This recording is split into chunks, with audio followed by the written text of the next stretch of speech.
El estacionamiento todavía estaba mojado por la lluvia de la mañana, con nubes bajas y tercas sobre el campus del colegio comunitario. Paloma se despidió con la mano al bajar de la acera, su mochila colgando de un hombro, los rizos húmedos pegados a la frente.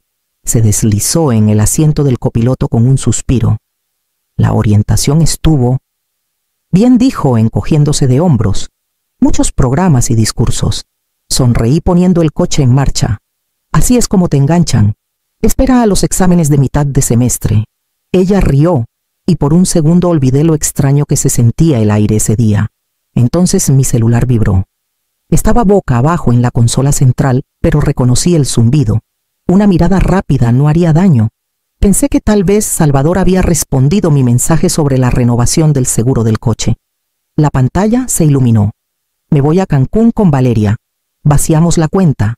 Suerte con la casa. El aire cambió. No parpadeé. No me inmuté. Solo volví a poner el celular boca abajo en la consola. Paloma hablaba de su profesor de literatura, algo sobre Hemingway y la masculinidad en crisis. Dejé que su voz nos llevara a través del siguiente semáforo, mis manos firmes en el volante, aunque no sentía el cuero bajo mis palmas. En el siguiente alto lo dije. Pizza para esta noche. Ella alzó una ceja.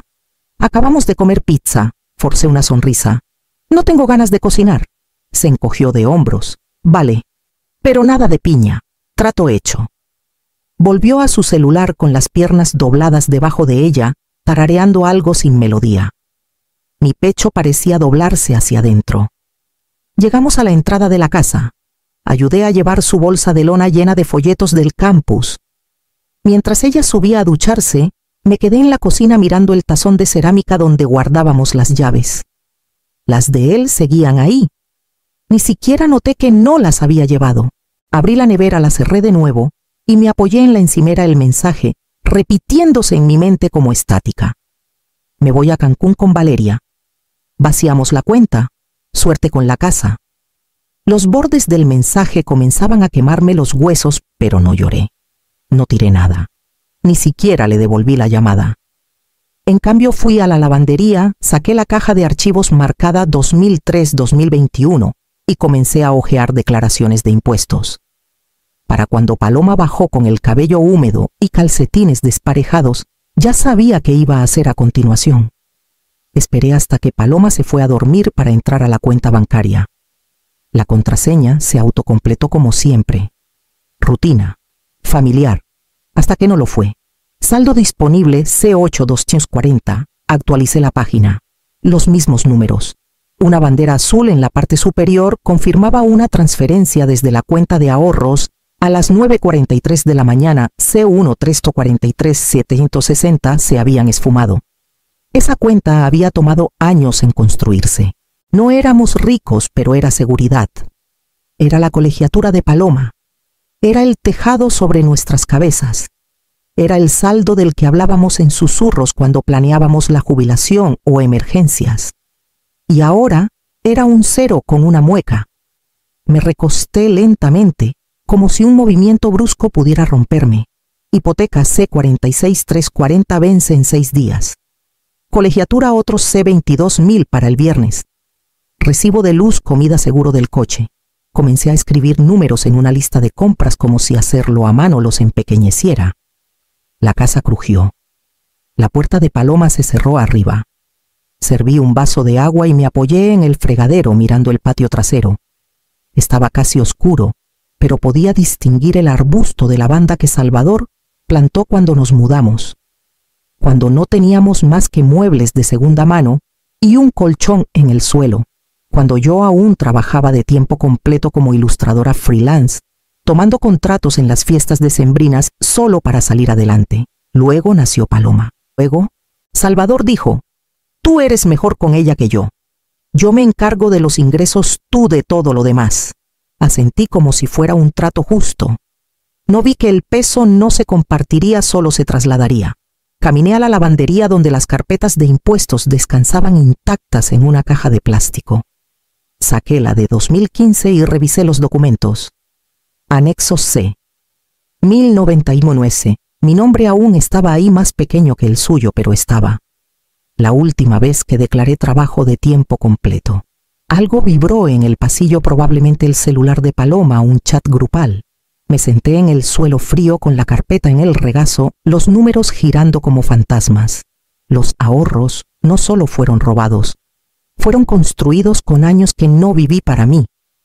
Y si Salvador pensó que no sabía sobrevivir sin él, entonces nunca me conoció de verdad. No había entrado a la oficina de Salvador desde que se fue. La puerta estaba cerrada, como si eso hiciera su ausencia menos permanente. Pero esa mañana, después de que Paloma se fue a clases y el lavavajillas zumbaba de fondo, giré el picaporte y entré. El aire estaba viciado. Su silla de cuero seguía inclinada hacia la ventana como si acabara de levantarse por un café. No toqué nada al principio. Solo me quedé ahí observando el cuaderno a medio usar, el círculo de café en el escritorio, la pila de correos sin abrir junto a la impresora. Me senté en su silla, más por cansancio que por otra cosa. Su laptop no estaba. También faltaba la foto enmarcada de los tres en las cascadas del desierto, tomada cuando Paloma tenía 12 años. Sin embargo, la bandeja de la impresora estaba llena. Saqué la hoja de encima. Carta de renuncia.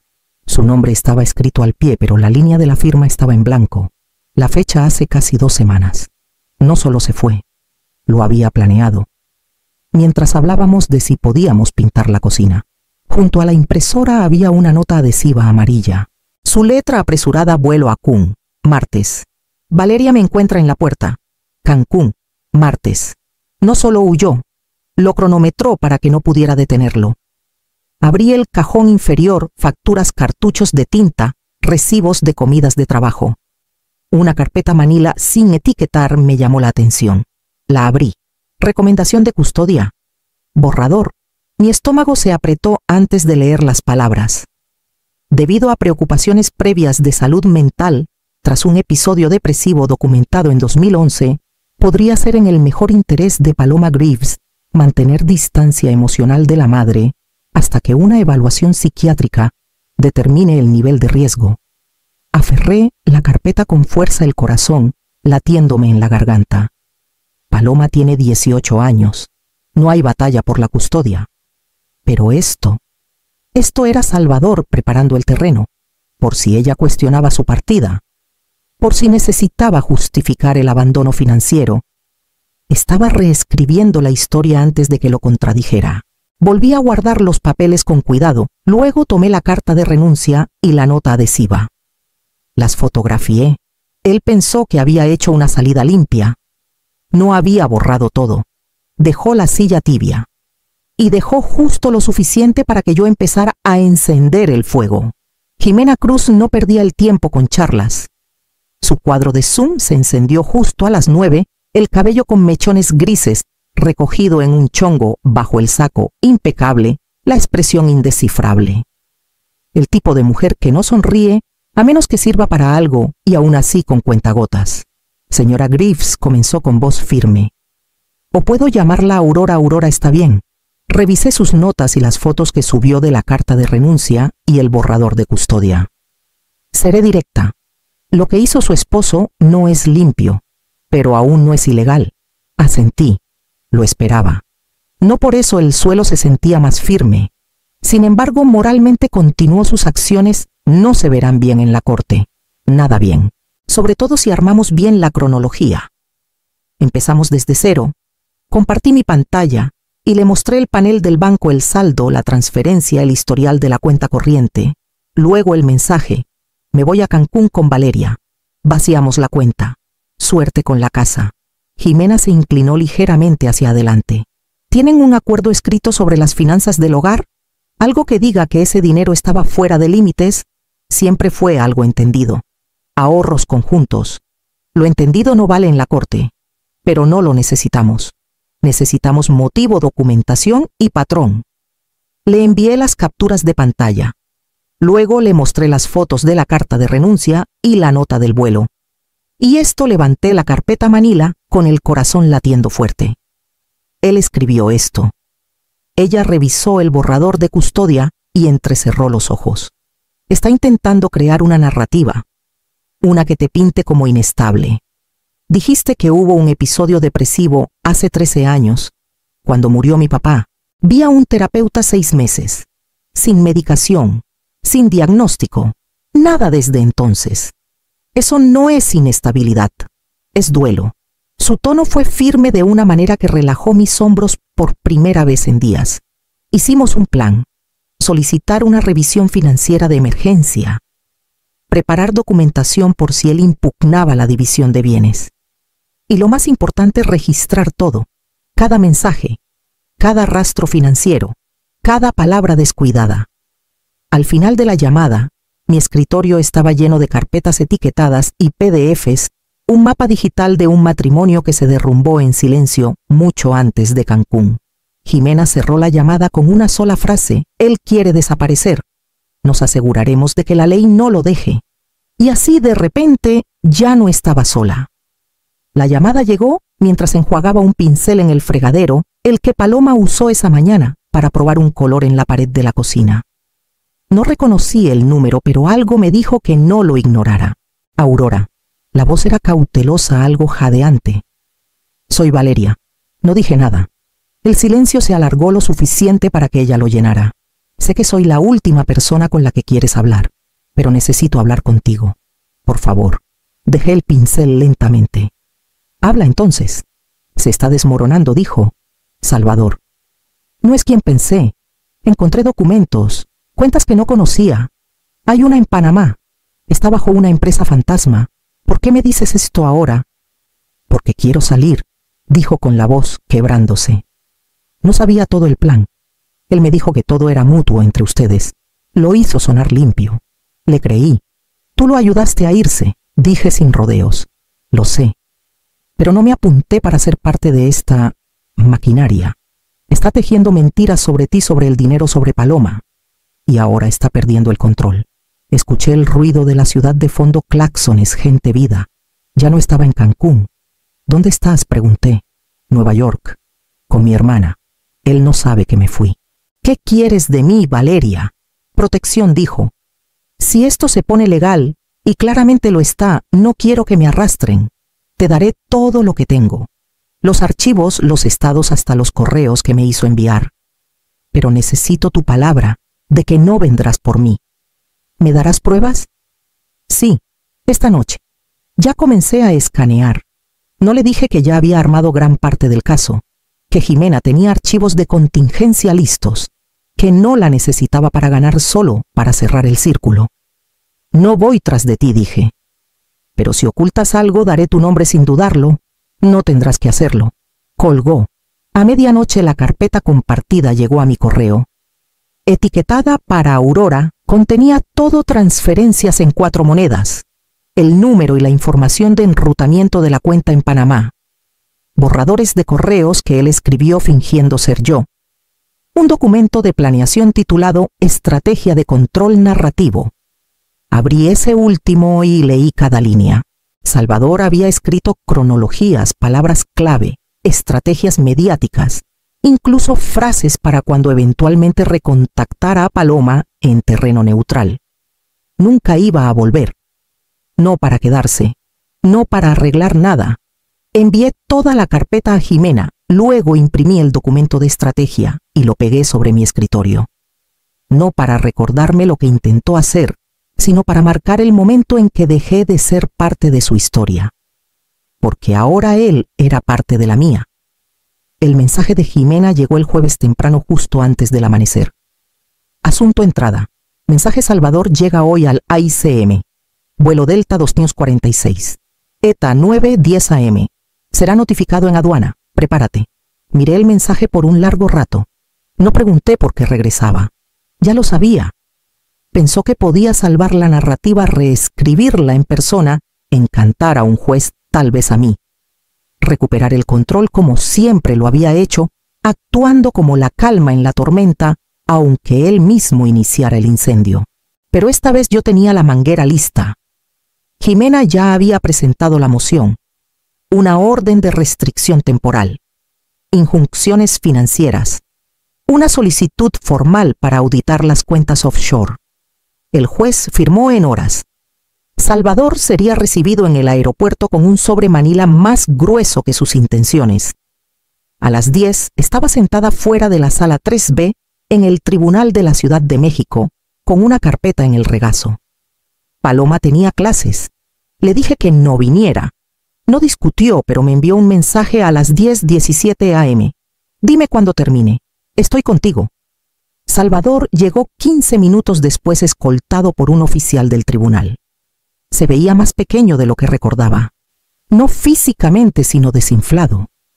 Como alguien que regresó a un país que ya no se inclinaba a su favor. Su abogado lo seguía. Traje entallado pulcro presumido. Cuando comenzó la audiencia, Jimena se levantó y expuso el caso con calma. Cada número, cada mentira, cada huella digital, no exageró. No lo necesitaba. La narrativa de Salvador colapsó bajo su propio peso. Entregó al juez copias de la carta de renuncia, el documento de planeación que Valeria envió y capturas de las transferencias a la cuenta en Panamá.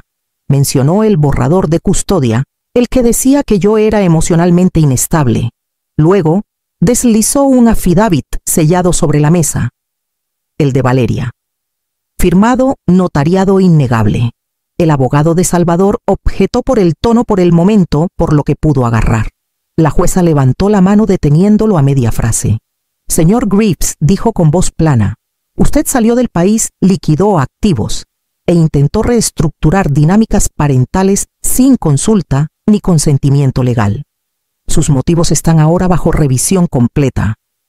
Aprobó todas las mociones de Jimena. Activos congelados. Casa bajo propiedad exclusiva temporal. Sin contacto permitido salvo a través de abogados. Salvador no dijo nada. No me miró. Pero al levantarnos para irnos sentí su mirada presionando mi espalda. No me giré. No le di la satisfacción de una última palabra o mirada. Fuera de la sala respiré hondo. El cielo se había oscurecido. Venía lluvia. Paloma me esperaba en las escaleras del tribunal. No preguntó cómo salió. Solo me ofreció su paraguas y caminamos juntas al coche en silencio, paso a paso. Esa noche Paloma tocó a mi puerta y se quedó ahí con los brazos cruzados, como cuando quería decirme algo importante pero no sabía cómo. Sabía que algo estaba raro, dijo en voz baja. Desde la primavera. Levanté la vista de mi laptop. ¿A qué te refieres? Siempre estaba en su celular. Lo escuché hablando tarde en la noche en el garaje. Cuando pregunté, dijo que era del trabajo, pero cambiaba de tema cada vez. Entró y se sentó al borde de la cama. No dije nada, continuó, porque no quería empeorarlo. Pensé que tal vez lo imaginaba, o que no era mi lugar. Su voz no tembló, pero sus dedos retorcían el dobladillo de su manga. Extendí la mano cubriendo las suyas con las mías. No eres responsable de sus secretos, dije. Y no tienes que protegerme de ellos. Asintió una vez, luego apoyó su cabeza en mi hombro. Más tarde esa noche, después de que se fue a dormir, abrí la cuenta de almacenamiento en la nube de Salvador. No había cambiado la contraseña, aún era una combinación perezosa de nuestro aniversario y su sierra favorita. Había una carpeta titulada Estrategia Casa. Adentro una hoja de cálculo. Contactos inmobiliarios, proyecciones de valor de propiedad, una nota a un corredor fechada hace 4 meses. Planeo vender en septiembre. Esposa no sabe, necesito evaluación discreta. Pretendía vender la casa desde debajo de mí. Mientras yo presupuestaba su colegiatura, él tasaba el tejado. Descargué todo, renombré la carpeta y se la envié a Jimena, sin comentarios. Cuando cerré la laptop, el silencio de la habitación ya no se sentía pesado. Se sentía ganado, incluso limpio. A la mañana siguiente, encontré una nota adhesiva en la nevera con la letra de Paloma. Dime si necesitas ayuda con envíos. Quiero hacer más que solo mirar. Sonreí y la doblé en mi agenda justo encima de la lista de cuentas que Jimena quería copias. Porque si mi hija me había visto romperme antes esta vez, me vería reconstruir. Al final de la segunda audiencia, las cuentas de Salvador fueron congeladas oficialmente. La jueza lo llamó una precaución necesaria hasta la revisión forense. Jimena lo llamó un comienzo limpio. Yo lo llamé justicia callada. La propiedad fue reasignada. La casa ahora era mía en nombre, pero ya no la quería. Se había convertido en un monumento hueco a la versión de nuestra vida que él había curado lo bastante cálida para engañar a las visitas, lo bastante fría para hacerme dudar de mis instintos. La noticia del caso se esparció más rápido de lo que esperaba. Un ex colega me reenvió un enlace a un blog de la industria del marketing. El nombre de Salvador, antes escondido en paneles y comunicados, ahora era titular bajo la frase abandono estratégico y ocultamiento financiero. Revisión del caso. 2 de sus clientes de consultoría lo dejaron en menos de 48 horas. Valeria envió un último mensaje. Me voy a Nueva York. Gracias por el silencio. Espero que brilles más de lo que él jamás esperó. No respondí. La casa se vendió en 12 días. Usé parte de las ganancias para comprar un departamento en una esquina de un edificio industrial reconvertido cerca del malecón pequeño, lleno de luz, lo bastante abierto para respirar. Mitad estudio, mitad hogar.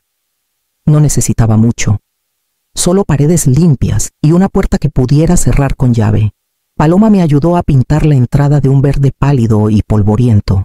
Escogió un caballete de madera de segunda mano en una tienda del centro y lo subimos juntas por las escaleras con cuidado, paso a paso. Un sábado por la tarde, colgamos la primera pieza, una lámina botánica de tinta y acuarela que dibujé a los 27 antes de Paloma, antes de Salvador, antes de todo. No la había visto en años. Ella la encontró enrollada en un tubo de envío y dijo que era demasiado hermosa para guardarla. Presionó la última tachuela en el marco y dio un paso atrás con la cabeza ligeramente inclinada admirándola. «Esto se parece a ti», dijo suavemente, antes de que todo lo demás pasara. Miré las líneas de la ilustración nítidas, pacientes, llenas de intención callada. Tenía razón. Se parecía a alguien que casi había olvidado. Y ahora la estaba conociendo de nuevo.